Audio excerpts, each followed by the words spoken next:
pakai anyaman bambu, macam bentuk rumah-rumah tempo dulu tuh, 2018 ini. Dan sepanjang jalan di pemukiman itu, Mas Andi ini tetap nggak ketemu siapa-siapa pula. Sepi kali sesepi-sepinya kan. Mas Andi waktu itu mikir, oh mungkin karena udah malam, pasti udah pada tedok semua orang-orang ini kan. Nah karena nggak ada orang yang bisa ditemui, akhirnya Mas Andi ini ya nggak bisa nanya jalan lah. Akhirnya dia pun memutuskan untuk menepikan lagi motornya dan mengambil handphonenya yang sebelumnya kan dia taruh di jok motor tuh. Niatnya mau ngecek Google Maps, Wak. Tapi sayangnya, Wak, ternyata pada saat itu nggak ada sinyal.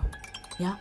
Dan yang lebih aneh lagi, Wak, baterai HP-nya Mas Andi ini yang tadinya full 100%, tiba-tiba berubah jadi 4%. Masih ingat kali Nat waktu aku masukkan dalam jok motor tuh masih 100%, sekarang kok bisa jadi 4%? Kok bisa ada mau habis nih? Padahal sama di jalan gak ada aku main-main handphone loh. Dan HP aku ini juga masih baru loh Nat, waktu itu masa baterai udah error-error aja katanya. Dan selain baterai yang tiba-tiba ngedrop, Wak, keanehan lainnya adalah jam di HP-nya Mas Andi itu menunjukkan pukul 6 sore 18.00. Padahal harusnya udah jam berapa? Jam 3, Wak. Nengok kejadian itu udah mikir dalam hati, ada nggak betul ini? Nggak betul.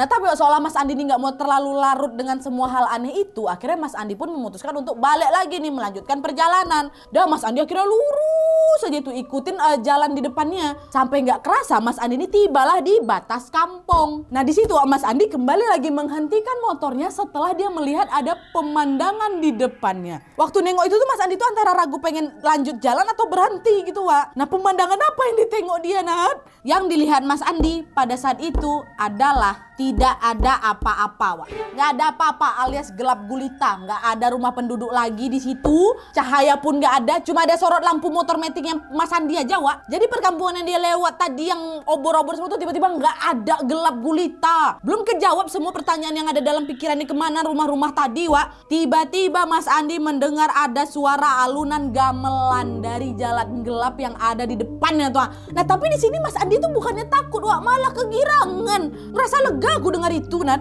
Waktu itu aku mikir mungkin kalau aku meneruskan perjalanan ke arah gelap itu ya aku bisa ketemu sama seseorang yang lagi main gamelan itu, ya kan? Aku pikir tuh hajatan, Nat. Makanya lah itu ada suara gamelan katanya.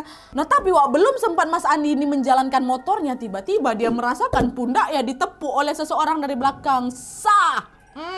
Napas Mas Andi tengok ke belakang kan, wah ada itu kakek-kakek parubaya lah usia sekitar 70 tahunan lah, Nat, kata. Dia pakai udeng, penutup kepala khas Jawa, udeng ya kayak itulah, Wak. Bajunya hitam, nggak dikancing memang, celananya pun hitam lebar. Dan kalau dilihat-lihat pakaian si kakek ini macam orang-orang Jawa zaman dulu gitu loh, Wak. Tahu kalian kan? Nah nengok kakek itu Mas Andi pun senang kali lah kan. Lega bukan main aku, Nat, kan akhirnya aku bertemu sama manusia, kata. Nah Mas Andi pun langsung nanya lah sama si kakek, maaf Mbak, ini daerah mana ya? Sepertinya saya ini tersesat, Mbah, saya mau ke Kota B. Arah yang betul ke Kota B di mana ya, Mbah? Kata si